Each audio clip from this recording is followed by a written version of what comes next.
She thought it would be just another interview.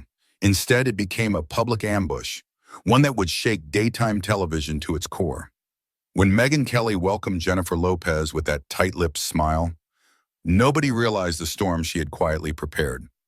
What started as a warm exchange was about to twist into a spectacle no one could look away from. The air in the studio was calm as Jennifer Lopez walked in, every camera capturing her graceful entrance. She smiled warmly at the live audience. The applause was thunderous.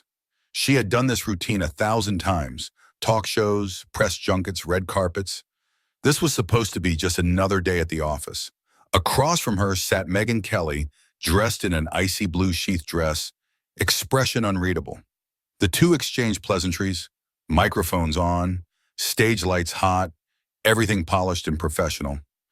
"Jennifer, welcome," Megyn said with a practiced smile. "You look stunning, as always." "Thank you, Megyn. It's great to be here," Jennifer replied. "I've got a lot going on lately, new music, a couple of film projects. I'm really excited." And for a moment, everything seemed normal. Megyn nodded as Jennifer detailed her creative inspirations for the new album, how the last year had been about growth, self-care, and focusing on her craft. It was articulate, polished, and well-received by the crowd. But then Megyn shifted in her seat, her smile tightening just slightly. "Jennifer," she said almost too casually, "you mentioned self-care. Would you say that has anything to do with your recent split from Ben Affleck?" The words dropped like a stone into the room. Jennifer's face didn't change, but her posture adjusted ever so slightly. The crowd fell quieter. "I mean," Megyn continued, "one minute you two are the most talked about couple in Hollywood, again, and the next it's over. What happened?" Jennifer took a breath, clearly caught off guard, but far too experienced to show it. "Ben and I have been in and out of each other's lives for a long time," she said calmly. "He has his path, I have mine. We both continue to support each other in our own way, but sometimes love just evolves." Megyn raised an eyebrow. "So you're still in touch?" Jennifer gave a small smile. "We're not enemies, but we've moved on. He's focusing on his life, and I'm focused on mine." Megyn leaned in, tone sharpening. "But do you miss him?" Jennifer hesitated. It wasn't the kind of question you expect in a promo interview. She composed herself quickly. "That's not really something I dwell on. Life moves forward." Kelly wasn't done.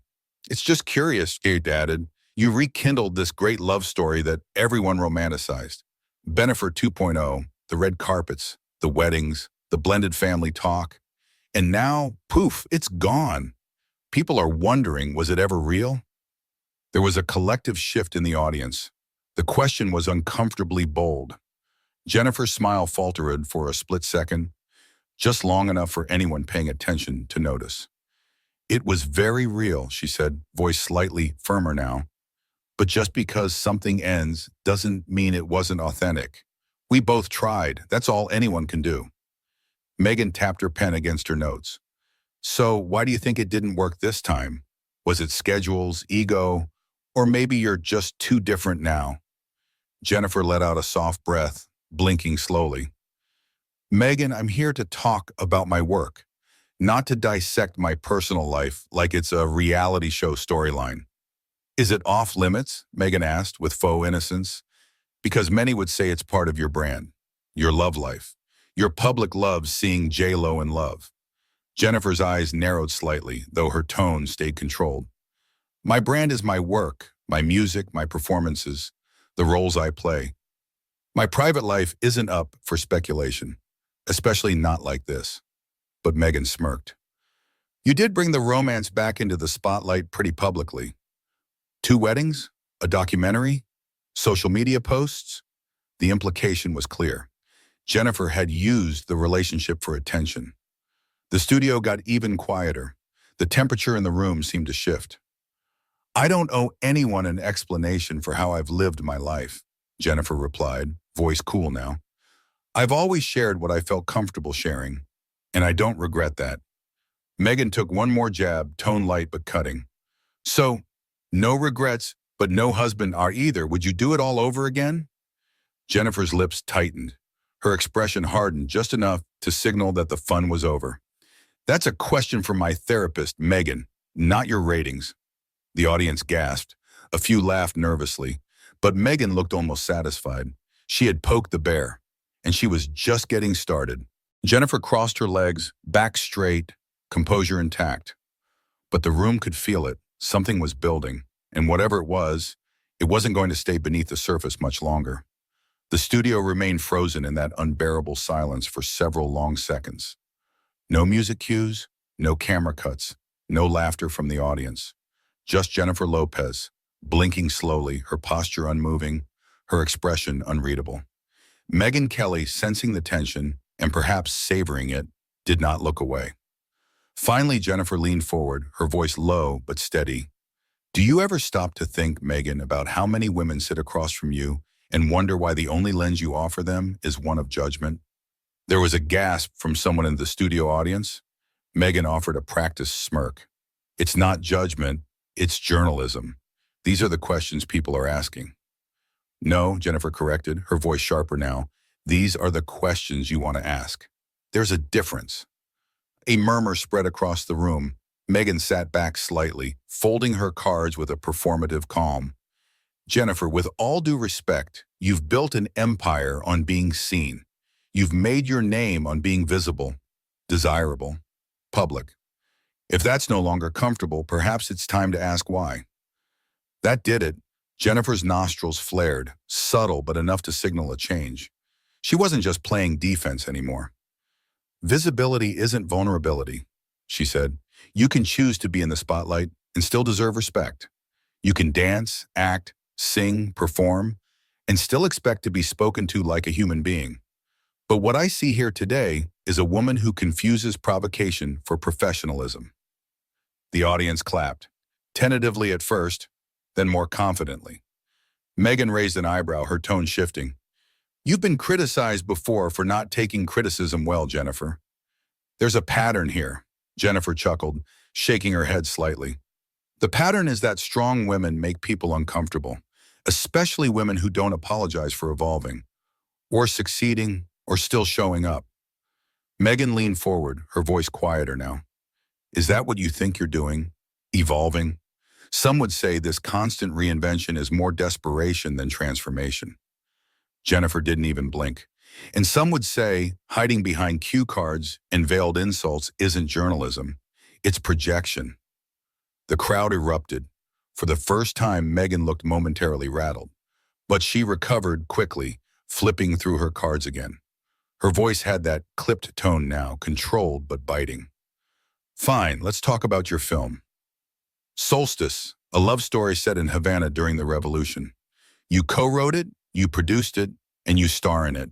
Ambitious, but critics at the Venice preview called it visually stunning but emotionally hollow. Jennifer's gaze didn't waver. Critics are entitled to opinions, but they watched a rough cut. The final version is the one that speaks. Megyn pushed on. You cast yourself as a 28-year-old revolutionary. You're 55. Did it never occur to you that audiences might struggle with that leap? Jennifer's lips parted. She laughed, but not kindly. You just can't help yourself, can you? Excuse me, Megyn said. You're not interested in the film, or the work, or the story. You're interested in finding new ways to remind women of their age, their bodies, their perceived expiration dates. Again, the studio clapped, louder now. Jennifer continued. Let me explain something, Megyn. I didn't get here by accident. I got here by grinding, by dreaming bigger than the limits people like you tried to put on me. I built something from nothing, and I'm still standing. So if that bothers you, or the critics, or the tabloids, that's not my problem. Megyn opened her mouth, but Jennifer cut her off. You came into this interview hoping to tear something down, but I didn't come here for your validation. I came here to shine a light on a story that matters. And if that's too much for you to handle, maybe you're in the wrong chair. Megyn blinked. The audience gave a standing ovation. Cameras panned awkwardly. The director frantically waved to cut to commercial. But it was too late. The rawness, the confrontation, it was all live. Megyn shifted in her seat. Her voice this time was colder. Well, you certainly know how to make a moment. Jennifer stood up calmly, her mic still hot. No, Megan, I know how to own one. The energy in the studio had shifted from tense to electric. Producers whispered frantically into headsets. A stagehand peered nervously from behind a curtain. Megyn Kelly adjusted her earpiece with the forced composure of someone losing control and knowing it. Jennifer Lopez was still standing, not in protest, not in panic, but in power. Megyn cleared her throat. Shall we return to the topic at hand? You're here to promote your film, after all. Jennifer gave a single razor-sharp nod and sat back down, gracefully. But her eyes said, I'm not done. Megyn continued, but the cracks in her voice betrayed her attempt at poise.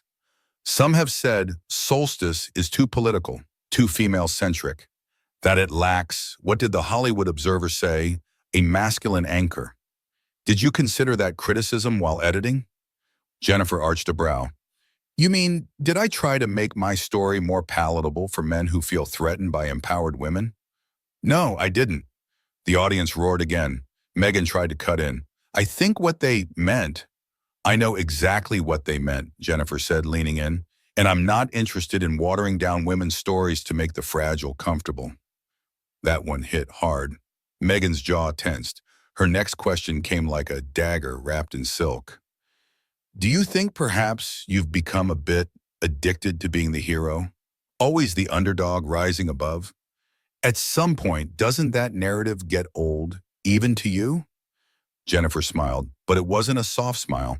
It was the kind of smile forged from decades of surviving interviews exactly like this. What gets old, she said slowly, is being told who I'm allowed to be.